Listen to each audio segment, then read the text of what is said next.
Les personnages constituent souvent la pierre angulaire d'une histoire, et c'est peut-être pour ça qu'il est si compliqué de les écrire. Les paramètres à prendre en compte sont nombreux, rien de plus facile que de se perdre entre eux. Pourtant, vous savez à quel point il est important que vous puissiez maîtriser cette facette de l'écriture, car c'est bien autour des personnages que se cristallise en premier lieu l'intérêt et l'affection des lecteurs. Que serait Hunger Games sans Katniss Everdeen, Ça sans Gripsou, ou Gumn sans Hugo, après tout? C'est pourquoi nous allons aujourd'hui aborder le sujet de la conception des personnages et essayer de répondre à cette question. C'est quoi un bon personnage et comment ça s'écrit? Avant de commencer cette vidéo, je vous enjoins fortement à télécharger la fiche de personnage que nous avons fait sur Publier son livre. Celle-ci vous sera très utile pour façonner un personnage riche et complexe.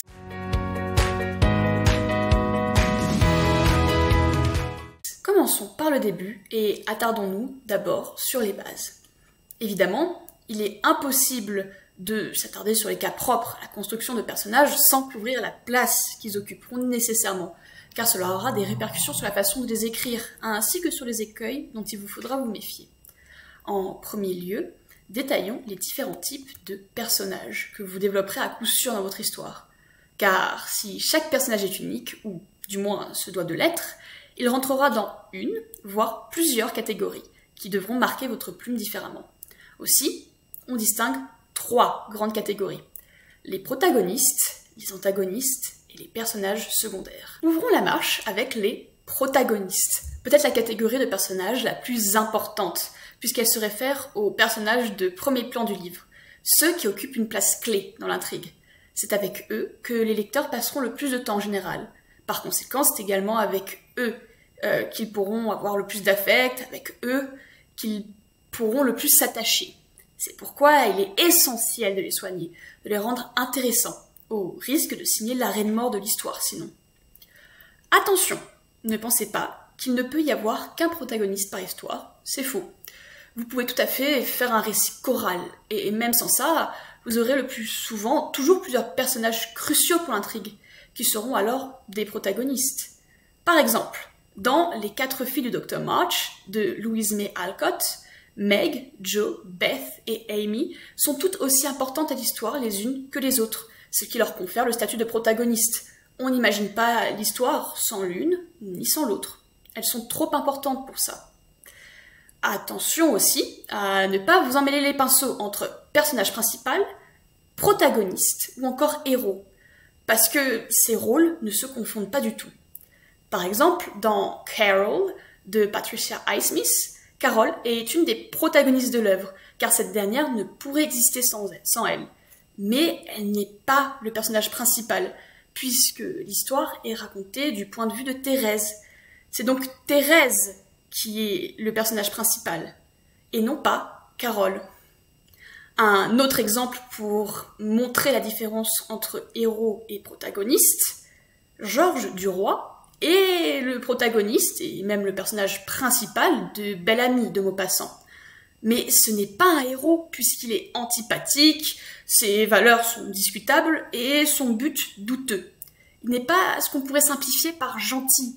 C'est donc un protagoniste anti-héros, mais certainement pas un héros. Puisqu'on parle de personnages irritants, attardons-nous maintenant sur les antagonistes. Ce sont les éléments qui vont créer le conflit dans l'histoire. Ceux qui vont s'opposer aux protagonistes et les forcer à agir, à se surpasser. C'est pourquoi ils sont tout aussi importants que le protagoniste, puisqu'ils sont souvent la cause de l'histoire. Ceux qui font que l'histoire a quelque chose d'intéressant à raconter. Là encore, il ne faut pas penser que les antagonistes doivent se compter au nombre de 1 par histoire.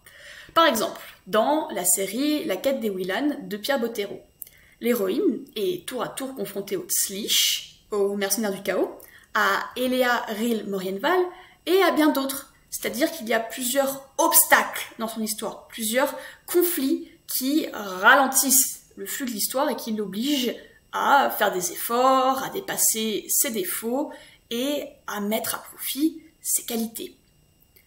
Autre écueil dans lequel il ne faut pas tomber, il ne faut pas confondre les antagonistes avec ce qu'on appellerait grossièrement les méchants. S'ils peuvent être atroces et immoraux même, les antagonistes ne sont pas forcément machiavéliques en tant que tels. Ce sont juste des personnages en friction, avec un ou plusieurs des protagonistes. Et cette dénomination dépend beaucoup du point de vue donné par l'auteur, par le narrateur. Par exemple, dans Bonjour Tristesse de Françoise Sagan, Anne peut être considérée comme l'antagoniste, puisqu'elle bouscule la vie rêvée de Cécile, qui est notre protagoniste. Pourtant, si elle est peut-être un peu sévère, un petit peu austère, ses intentions sont très bonnes, et Cécile a même de l'affection pour elle malgré tout. Enfin, en dernier lieu, il ne faut pas penser qu'un antagoniste, c'est forcément un être vivant, c'est forcément un être animé. Ça peut tout à fait être une situation ou quelque chose d'inanimé. Dans l'album Perdu, d'Antonin Louchard par exemple, l'antagoniste du chien, c'est sa solitude, son absence de maître. Ce n'est pas quelqu'un. Parlons enfin des personnages secondaires, qui sont des personnages suffisamment importants pour être essentiels, car ils participent à l'ambiance du livre, ou bien ils ont un impact mineur sur un des aspects du livre. Mais pour autant, ils ne sont pas assez importants pour être aussi travaillés que les autres types de personnages, antagonistes, protagonistes. Et c'est peut-être bien ça qui les rend si difficiles à écrire, car il faut trouver le bon équilibre entre personnages qui influent un tantinet sur l'histoire et personnages qui n'est pas sur le devant de la scène. Ce n'est pas très simple. Il existe 3 sous-catégories de personnages secondaires. Tout d'abord, le personnage secondaire figurant, qui est un personnage de fond, qui donne de la vraisemblance et une ambiance à l'histoire, mais qui n'est presque pas caractérisé, voire pas du tout caractérisé. Dans les films, c'est les personnages qu'on verrait passer à l'arrière-plan sans qu'ils ne disent une seule réplique. Ensuite vient le personnage secondaire mineur, qui donne une substance à l'histoire, en revenant à de nombreuses reprises dans le récit, mais qui n'influe pas vraiment sur l'intrigue. Par exemple, Shamira, la mère de Shaimi dans la série Les Légendaires, revient à de nombreuses reprises, a un impact léger sur l'histoire, mais ce n'est pas sur elle que se concentre réellement l'histoire. Elle n'est pas assez présente pour être un personnage principal, et elle n'est pas non plus assez présente pour être un personnage secondaire important. Ces personnages secondaires importants influent sur l'histoire et sur le protagoniste, mais il n'est pas assez au cœur de l'intrigue pour être considéré comme un protagoniste. La tante Roseline, dans la série de la passe miroir de Christelle Dabos, par exemple, peut rentrer dans cette catégorie, puisqu'elle est essentielle dans l'évolution du personnage d'Ophélie, et c'est un adjudant dans sa quête. Pour autant, elle est trop inconsciente de la trame de fond pour réellement être un protagoniste. Elle n'a pas vraiment d'influence sur le cours des événements, plus sur un personnage, et c'est déjà beaucoup. Gardez à l'esprit qu'un personnage n'a pas à être confiné à une seule catégorie unique. Il peut y avoir des changements. Par exemple, Bon-Clé, dans la série One Piece d'Eiichiro Oda, est passé d'antagoniste des chapeaux de paille à adjudant des chapeaux de paille. Il est maintenant temps d'aborder la relation entre personnages et récits, car conflits et personnages sont intrinsèquement liés. L'un agit sur l'autre, et vice-versa. Aussi, vous ne pouvez pas détacher un personnage du conflit du livre. Vous devez le construire en regard de celui-ci. Après tout, un roman, c'est tout simplement un personnage qui lutte contre un danger, une menace. Ces derniers vont souligner toute l'importance de l'enjeu qui va solliciter le personnage et le mettre dans des situations dignes d'être romancées où ses réactions seront importantes. Ils amèneront des remises en question, des évolutions, des émotions fortes, des réflexions, donc dessineront vos personnages et leurs feuilles de route. On peut classer les menaces en 3 genres que j'appelle personnellement les 3 P. Menaces physiques, menaces professionnelles, menaces psychologiques. Une menace physique, comme son nom l'indique, met en danger l'intégrité physique du personnage.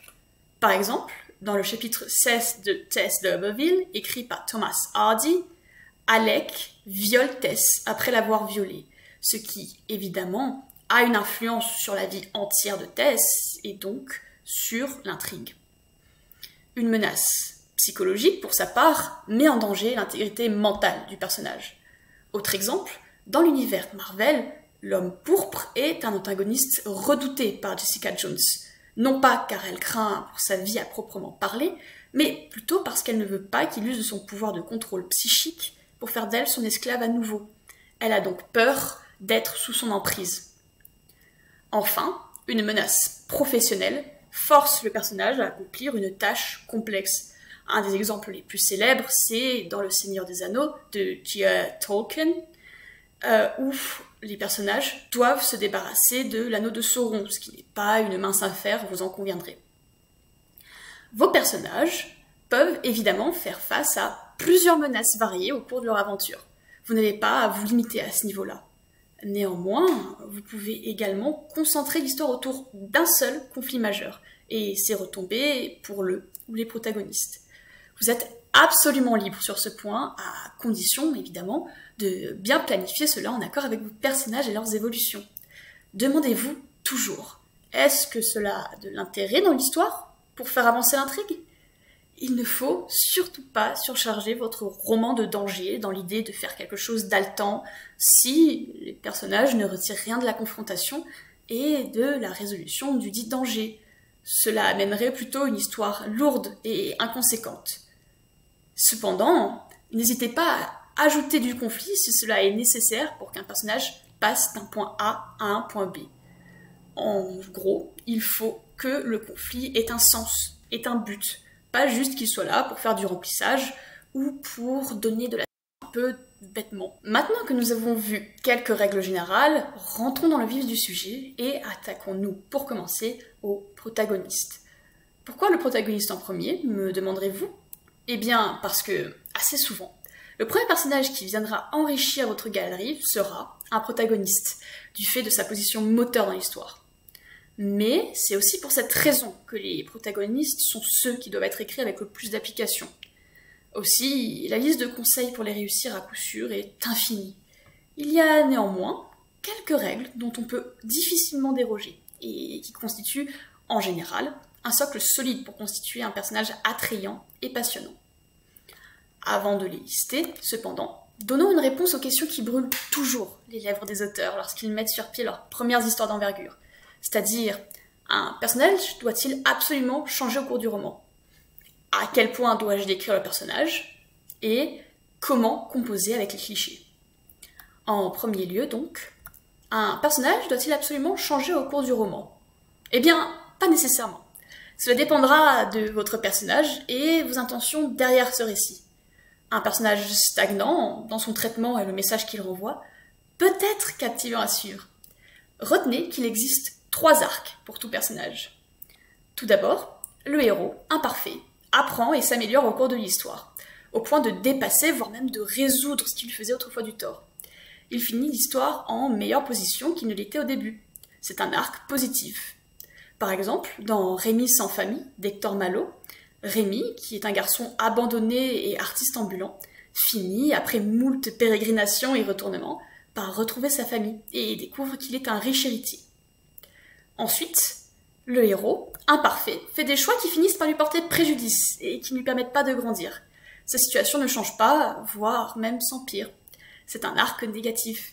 On peut prendre ici l'exemple de Gervaise dans L'Assommoir de Zola, qui finit par mourir sous les escaliers après avoir vécu une vie un peu de débauche à un moment donné, et qui meurt seule, sans ses enfants, avec un mari qui est lui-même décédé car alcoolique.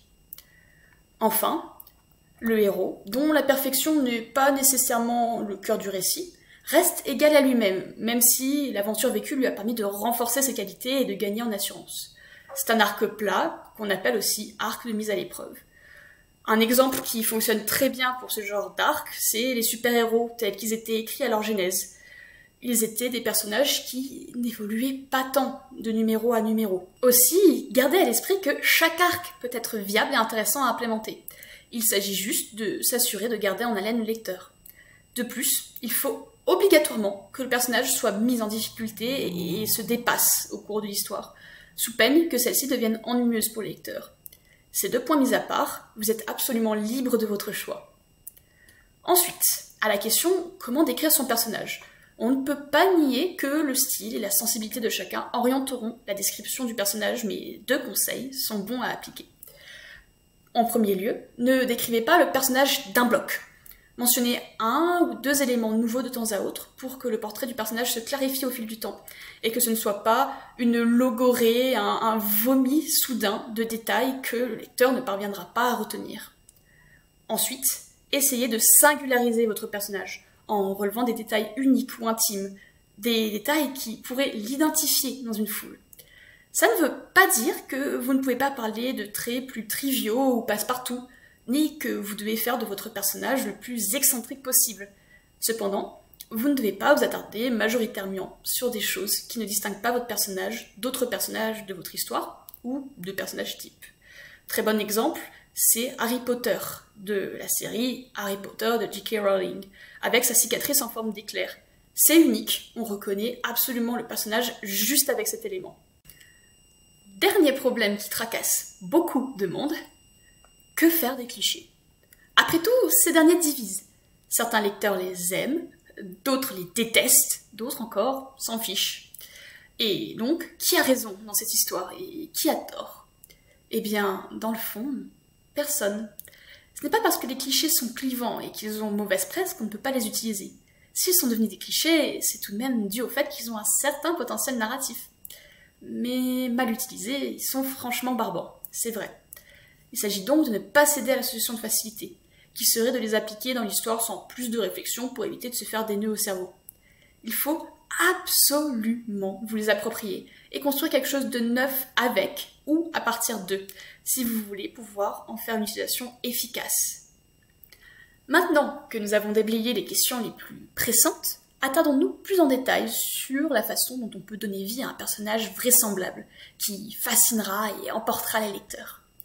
Il existe 4 aspects qui doivent être réfléchis lorsque vous conceptualisez un personnage. Sa psyché, son identité, ses objectifs et la perception qui est faite de lui. C'est en vous penchant sur ces 4 aspects que vous parviendrez à créer un personnage équilibré. Mais pour cela, il faut aussi travailler en mettant en œuvre les bonnes pratiques. Commençons, si vous le voulez bien, par la psyché. Vos personnages doivent avoir un cheminement de pensée et des réflexions qui leur sont propres, a fortiori s'ils sont les personnages principaux, ou si le narrateur est omniscient, car on aura alors un accès privilégié à leur esprit. La psyché constitue en quelque sorte l'identité interne de vos personnages. C'est donc une part importante, car elle dirige leur intentionnalité, leurs réactions, leurs instincts. Il faut donc qu'elle soit crédible, cohérente et unique. Tout d'abord, le premier conseil qu'on peut vous donner, c'est de ne pas faire un personnage lisse. Il peut être tentant de bourrer de qualité et de bonnes intentions notre personnage, surtout si c'est le principal, parce que c'est un peu notre bébé. Mais si ça peut être plaisant à écrire, ça l'est beaucoup moins à lire. Un personnage, même sincèrement bon et moral, a besoin d'aspérité, sans quoi il manque de profondeur. Et sans profondeur, il est au mieux oubliable, au pire détestable car trop parfait. Et personne n'aime les personnages trop parfaits. Dans Les Chaînes savantes de Virginie Despentes, Louise est à la fois futée et fidèle aux quelques-uns qu'elle aime vraiment, mais en même temps, elle est influençable et médisante avec beaucoup de personnages, ce qui causera sa chute et celle de nombre de personnages.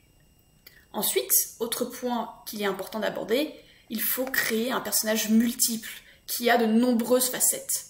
Il ne faut surtout pas que l'on puisse connaître tout ce qu'est le personnage en quelques lignes, ou que son cheminement soit convenu.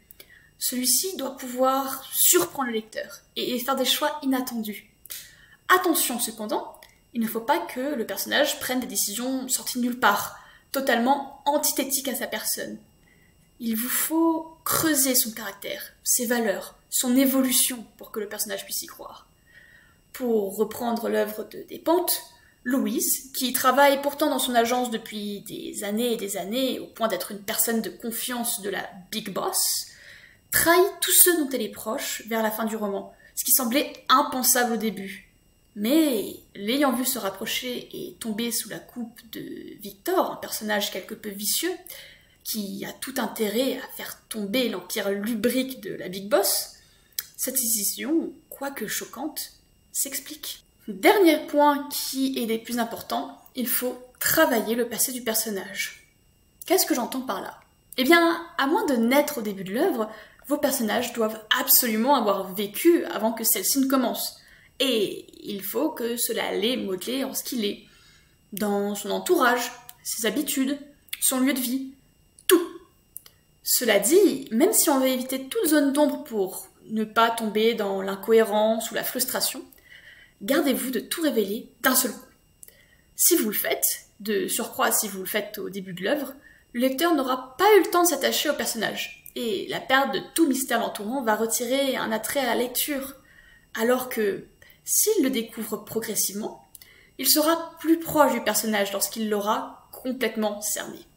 Alors, révélez des éléments petit à petit, pour que le lecteur comprenne et connecte avec le personnage au fil de l'aventure, mais aussi pour amplifier la force des révélations du passé si jamais il y en a. Aimant le personnage, le lecteur se sentira forcément plus impliqué dans ce qu'il a pu lui arriver. Seulement, assurez-vous de ne distiller des éléments du passé que lorsque cela est opportun, lorsqu'un événement ou une mention de l'histoire le justifie, afin de ne pas non plus amener les informations comme un cheveu sur la soupe, ce qui peut être assez déstabilisant pour le lecteur. Un livre dans lequel le passé des personnages est crucial, c'est par exemple La lettre écarlate de Nathaniel Hawthorne. En effet, le passé d'Hester Prynne, c'est ce qui explique le fait qu'elle soit excommuniée de sa communauté. C'est cette relation hors mariage qui fait qu'elle vit maintenant dans des conditions peu enviables. C'est également le moteur de l'histoire, c'est également un des mystères qui nous donne envie de lire, car on se demande, mais qui est cet homme avec qui elle aurait pu avoir sa fille Pearl? Passons aux caractéristiques moins cérébrales de votre personnage. Ce dernier doit avoir une identité corporelle et émotionnelle qui viendront compléter celle mentale. Il ne s'agit pas de le décrire de fond en comble dans les moindres détails, ni même que vous connaissiez vos personnages sur le bout des doigts. Mais il faut que vous les connaissiez intimement, de sorte à déceler et creuser leur essence, afin que les lecteurs la saisissent à leur tour. Cela passe notamment par le fantôme. Le personnage doit être suivi par ce qu'on appelle couramment un fantôme, c'est-à-dire une blessure, affective, morale, psychologique ou encore physique, qui l'habite toujours. C'est une relique du passé et qui donc converse directement avec l'histoire que vous avez façonnée à votre personnage et la façon dont vous allez la révéler. Le lecteur sera intrigué de voir pourquoi ce fantôme existe, comment le personnage compose avec, comment il va le dépasser ou apprendre à mieux s'en accoutumer, et ainsi de suite. C'est aussi quelque chose à laquelle les lecteurs pourront s'identifier de façon plus fleur de peau, car cela représente des épreuves avec un ancrage dans la réalité profond, qui ont affecté ou affectent nécessairement des personnes de la vraie vie. Vous pouvez les multiplier, à condition de faire ça intelligemment. Votre personnage ne peut pas porter tous les malheurs du monde, n'en faites pas un Calimero. Prenez en compte les autres éléments de son identité pour en bâtir des marquantes qui fonctionnent. Votre personnage est un égoïste égocentré, il a plus de chances de se faire lâcher par son entourage sans l'avoir vu venir et donc de porter des séquelles en rapport à cela. Votre personnage provient de la classe ouvrière, cela pourrait donner une justification tragique au fait qu'il n'ait pas pu rejoindre l'école de ses rêves par manque de moyens, ce qu'il regrette encore à ce jour. Pensez toujours votre personnage comme un tout pour affiner ses parties. Mais même si vous allez aimer et vous imprégner de tout au point de vouloir le partager totalement, évitez les descriptions photos, soit les descriptions figées où vous déballez le plus d'éléments, et notamment d'éléments physiques et comportementaux, possibles sur votre personnage. Vous pensez faire ça pour que le lecteur se représente immédiatement le personnage, mais dans les faits, vous lui brouillez les pistes. Il y a peu de chances qu'il se rappelle de tant de détails agglutinés les uns aux autres. Il y a même fort à parier qu'il s'en souvienne de zéro, et que le personnage ne soit qu'une silhouette floue pour lui. Ce n'est pas vraiment ce que vous voulez. À la place, glissez-les au détour d'une action, d'un événement. Intégrez-les dans le flot de la narration pour qu'elles soient assimilées sans y paraître par le lecteur, plutôt que de les caler dans une bulle à part. N'oubliez pas de caractériser votre personnage par un ou deux traits spécifiques qui fait son excentricité et qui le sépare de tous les autres. Un exemple qui est marquant, c'est dans La passe miroir de Christelle Davos, là encore. On sait par exemple que Ophélie n'arrête pas de grignoter ses gants, que c'est une petite manie qu'elle a. Pareil, elle n'arrête pas de remonter ses lunettes. C'est des choses qui permettent de la distinguer très facilement. Mais Ce n'est pas quelque chose qui a été dit de facto tout de suite par l'autrice, non. Elle a glissé ça au cours d'un dialogue où elle dit Ophélie ne put s'empêcher de grignoter ses gants. Ou alors au cours d'une action. Ophélie remonta ses lunettes en se saisissant de telle ou telle chose. C'est ça qui fait que c'est si facile de s'en souvenir déjà, mais aussi que c'est fluide. Ce n'est pas barbant. Passons maintenant au sujet de la perception. Étant un être physique qui se meut dans un monde peuplé, le personnage est perçu et apprécié, jaugé plus ou moins correctement par les autres personnages. De plus, il est également perçu par le lecteur en tant qu'être de l'être. On peut même prendre la propre perception qu'il a de lui-même en compte. Et tout cela doit être considéré en construisant le personnage. Comment veut-on qu'il soit vu par le lecteur et par les autres personnages? Tout cela entraînera des stratégies différentes au niveau de l'écriture, tant au niveau du choix des mots que de la révélation des éléments, et etc. Mais donc, qu'est-ce qu'implique écrire la perception? Tout d'abord, pour clôturer les conseils et l'entrée au passé, sachez que le lecteur n'a pas à connaître de A à Z le personnage. On veut certes étoffer nos personnages et les rendre les plus humains possibles, mais si cela ne sert à rien dans l'intrigue, à quoi bon le révéler? Dans Heartstopper, par exemple, Alice Oseman a révélé que Charlie se faisait harceler, car cela expliquait certains éléments de l'histoire. Mais elle n'a pas développé, disons, la passion qu'il a potentiellement pu avoir à 10 ans pour les films Indiana Jones, ou le fait qu'il avait peut-être une collection de peluches. C'est parce que ça ne servirait à rien d'autre qu'allonger artificiellement l'œuvre, et à donner une consistance tronquée au personnage, ce qui ne plairait pas vraiment au lecteur qui aurait l'impression de se faire balader. En parlant du lecteur, il faut que ce dernier se sente proche du personnage. Il faut qu'il compatisse avec lui, se reconnaisse en lui ou encore qu'il le déteste. Il faut qu'il soit intrigué, il faut qu'il en ait peur pour qu'il se sente vraiment pris dans ses péripéties. Mais plus encore, il faut qu'il le comprenne. Car un lecteur peut aimer un personnage opposé à lui s'il parvient à le comprendre, sans pour autant adhérer à son raisonnement. Et ça, croyez-moi, c'est un exploit encore plus incroyable. C'est un bon signe que vous créez une galaxie de personnages riches et complexes. Il s'agit donc pour le personnage de faire naître chez le lecteur des émotions fortes pour devenir mémorable. Si vous avez réussi à faire ça, à suivre ces conseils, voilà le personnage déjà plus abouti. Attaquons-nous au dernier élément qui le rendra vraiment intéressant. Une fois la charpente construite, il s'agit de construire une belle maison. Maintenant qu'il a une identité, le personnage a besoin d'être poussé à l'action et d'interagir avec son monde pour donner de l'intérêt à l'histoire. Il lui faut donc un ou plusieurs moteurs. Il faut qu'il ait quelque chose pour lequel il est prêt à se battre coûte que coûte, une préoccupation visible. On confond souvent les moteurs avec les buts. Pourtant, les deux ne sont pas nécessairement corrélés. Les moteurs peuvent se transformer en obstacles ou en raison et en précipiter le but. Imaginons, un enfant s'est juré de venger son village mis à feu et à sang par une nation ennemie. Cela va sûrement l'amener à s'engager dans l'armée pour assouvir sa vengeance, ce qui est sa motivation. Plus tard, il pourrait devoir avoir à survivre à la guerre, ce qui serait un but sur le court terme, tout en essayant de retrouver le général qui a détruit son village, ce qui est un but sur le long terme.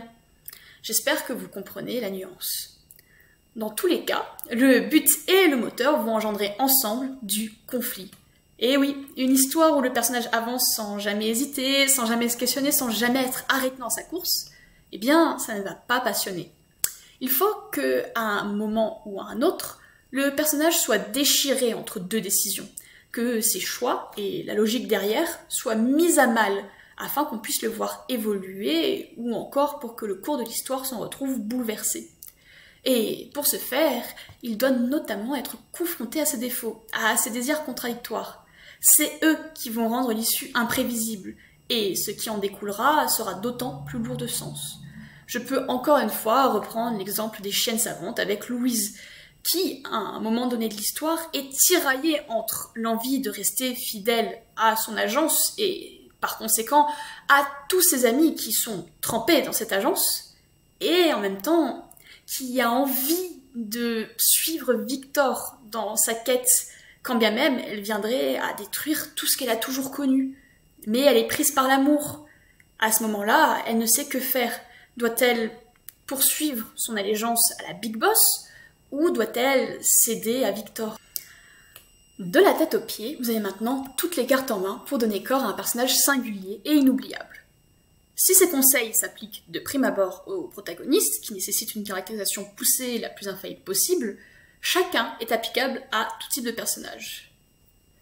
Cela dit, les deux autres catégories de personnages ont aussi leurs spécificités qu'il convient de prendre en considération pour qu'ils remplissent leur rôle correctement. Aussi, l'antagoniste, en sa qualité de pendant au protagoniste, doit être traité avec le même sérieux sans pour autant être écrit de la même manière. Il n'est pas le focus de l'histoire après tout, donc on doit pouvoir donner l'impression de les développer autant en moins de pages afin de ne pas perdre le temps qu'on passerait à développer les protagonistes. Et dans cette quête, il est facile de se prendre les pieds dans le tapis. Commençons par énoncer les principes de base qui font un bon antagoniste. Les antagonistes doivent être des personnages forts de votre roman, car une bonne partie de la réussite de ce dernier repose sur leurs épaules. Et oui, ils attisent la tension dramatique et forcent l'adaptabilité des protagonistes. Mais du coup, comment les rendre mémorables? Tout d'abord, les antagonistes doivent avoir une longueur d'avance sur le protagoniste à un moment donné de l'histoire, que celle-ci soit physique, mentale, matérielle. Les deux ne peuvent pas être au même niveau dès les prémices de l'aventure, car l'antagoniste perdrait de sa crédibilité. Vous pouvez débuter l'histoire en les présentant à un stade sensiblement similaire, mais il faut toujours que le protagoniste, à un moment ou à un autre, mange la poussière contre l'antagoniste. Littéralement ou symboliquement. C'est essentiel pour son arc narratif. Cela veut donc dire qu'il faut aussi les rendre menaçants. Un bon antagoniste, c'est un antagoniste qui fait craindre le lecteur, et vous-même, pour le héros. C'est quelqu'un que l'on pense capable d'heurter fortement son avancée, voire même de la stopper net. Donnez-leur donc les moyens de constituer cette menace. Si vous êtes dans un univers de fantasy, rendez-le incroyablement puissant. Si vous êtes dans un univers réaliste, donnez-leur un ascendant sur les protagonistes. Bref, faites d'eux des forces qui paraissent de prime abord inarrêtables pour le héros. Même si vous savez pertinemment que les protagonistes l'emporteront à la fin, laissez à ceux qui vous lisent la possibilité d'en douter, de craindre que ce ne soit pas le cas. Par exemple, Moriarty, dans la série des Sherlock Holmes de Sir Conan Doyle, est extrêmement intelligent, tout autant que Sherlock. On se dit que c'est une vraie menace pour ce dernier, car il a les moyens, il a les ficelles pour le faire échouer. C'est ça qui le rend intéressant, et c'est ça qui fait se ronger les ongles au lecteur. Et ça donne tout le sel des livres dans lesquels se trouve Moriarty. C'est aussi pourquoi c'est un personnage qui est aussi réputé, aussi connu de nos jours, alors que ce n'est même pas l'antagoniste principal de Sherlock Holmes en soi. Une manière de les rendre particulièrement dangereux et intéressants est de faire en sorte qu'ils jouent sur les faiblesses et défauts des protagonistes. Leur avantage sera au début certain, et forcera ces derniers à faire des efforts pour grandir et changer. Cela créera un cycle affrontement-réflexion que le lecteur aura plaisir à lire. Maintenant que nous savons les bonnes méthodes, les bons points à prendre en compte pour faire un bon antagoniste, attardons-nous sur les pièges dans lesquels il ne faut pas tomber si on veut continuer de faire un antagoniste de qualité. Tout d'abord, sauf raison, arrêtez de faire de votre antagoniste une caricature de méchant avec le rire démoniaque et les habits tout noirs. Au mieux, son manque d'originalité le rendra indissociable de la myriade d'antagonistes marquants, et même moins marquants, sur le marché. Au pire, il deviendra une mauvaise parodie du rôle qu'il devrait occuper et fera rire joli lecteurs qui voulaient s'impliquer dans l'histoire. Les meilleurs antagonistes sont ceux qui sont nuancés, que les lecteurs peinent à comprendre comme méchants de base, ou dont le statut est contrebalancé par d'autres éléments, que ce soit son passé, son comportement, sa manière de parler, etc. Par exemple, Long John Silver, dans L'île au trésor de Steinbeck, est passé de mentor du protagoniste à mutin et traître. Initialement, on ne l'imaginait pas comme mauvais, on pensait que c'était un bon personnage qui aidait le protagoniste. On l'aimait bien par conséquent. Mais à la fin, on s'est rendu compte qu'il était beaucoup plus vicieux. Et là, ses aspects pourris, ses aspects mauvais nous sont ressortis immédiatement. Et c'est ça qui font que Long John Silver est aussi intéressant, que c'est un antagoniste qui marche parce qu'il évolue. parce que notre perception de lui évolue. Un autre point qu'il faut prendre en compte, c'est qu'il ne faut pas essentialiser votre personnage comme un méchant, tant au moment de la conception que du développement. Lorsque vous le créez, ne dites pas « je crée un méchant », mais plutôt « je crée un personnage qui va constituer un obstacle ou une menace pour mon protagoniste ». Et demandez-vous pourquoi et comment il va le faire. Vous éviterez ainsi de faire un personnage plat et caricatural, ce qui est essentiel car l'antagoniste doit avoir un certain degré de complexité. Ensuite, il faut aussi faire en sorte que le statut de méchant du personnage découle d'une question de point de vue. Le méchant ne doit pas faire le mal pour faire le mal, mais il doit, à ses yeux, et possiblement aux yeux d'autres, agir pour une cause qui lui semble bonne et juste. Traitez-le comme vous avez traité le protagoniste. Posez-vous les mêmes questions qu'avec le protagoniste, car l'antagoniste est son miroir conceptuellement. Toutes ces actions doivent donc être étayées par des raisons et des arguments qui font de lui un adversaire légitime. Mais même si c'est le miroir de ou des personnages les plus centraux du livre, on l'a dit, l'antagoniste ne peut que difficilement prendre la même place dans le récit sans déstabiliser tout son équilibre. Les apparitions de l'antagoniste doivent donc toutes être marquantes, afin de le caractériser efficacement et rapidement, et de lui permettre de laisser sa marque sur l'histoire ainsi que sur le lecteur. Par conséquent, il faut que ce dernier puisse se rappeler de toutes ses interventions dans l'histoire, ou presque. Pour cela, ne laissez rien au hasard. Dialogue, action, philosophie, réaction, pensée, tout doit avoir son importance et apporter du relief au personnage. C'est pourquoi il faut planifier méticuleusement les scènes où apparaîtra l'antagoniste, en faire des moments où la tension accumulée explose et s'incarne dans son être.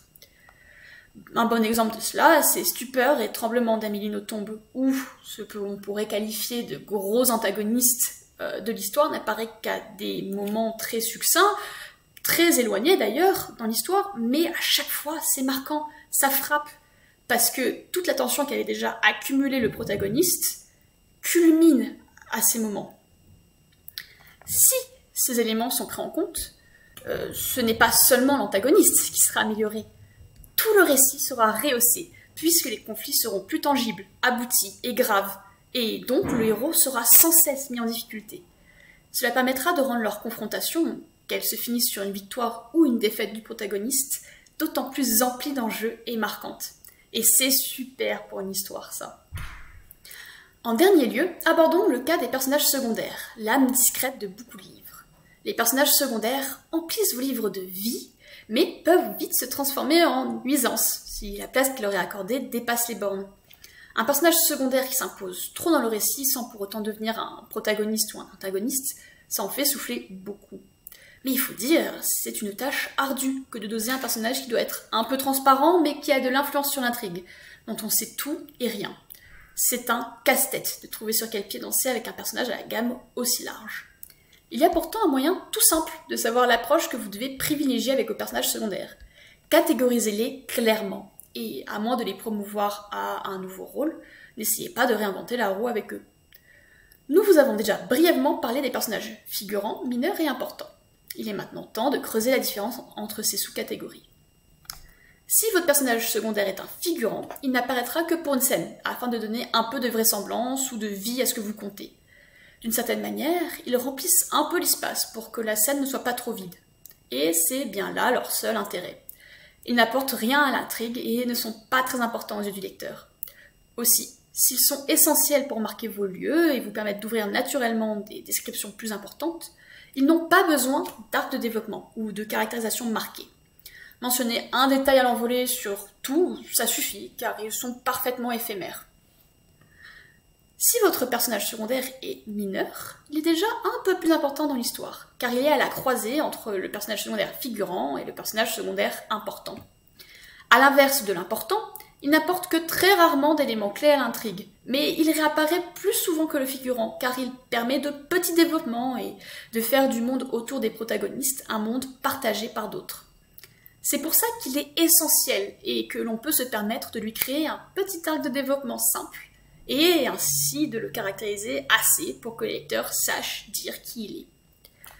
Enfin, si votre personnage secondaire est important, c'est le personnage qui se rapproche le plus du protagoniste. Déjà parce qu'il influe sur lui et son intrigue de façon drastique, mais aussi parce qu'on doit lui accorder un arc de développement soigné qui lui donnera de la profondeur et de l'attrait. Car les lecteurs doivent absolument s'en rappeler et pouvoir dire qui c'est et quelles ont été ses actions au cours de l'histoire. On le caractérisera légèrement moins que le protagoniste et antagoniste, mais en restant dans cette veine de précision et de démarquage. Il occupera bien plus de lignes que les autres types de personnages secondaires, au point qu'on pourrait peut-être même en venir à le confondre avec un personnage principal. Essayez cependant de garder une petite distance entre les deux. L'un prime et doit passer en premier dans votre ordre des priorités. Et voilà, je crois vous avoir appris tout ce qui était essentiel de savoir pour construire un bon personnage. Si jamais cette vidéo vous a appris quelque chose, nous avons créé une fiche synthétique qui reprend tous ces conseils, afin que vous puissiez toujours les avoir sous la main, dans un format facile à digérer. Vous pouvez la télécharger gratuitement, le lien est sous la vidéo.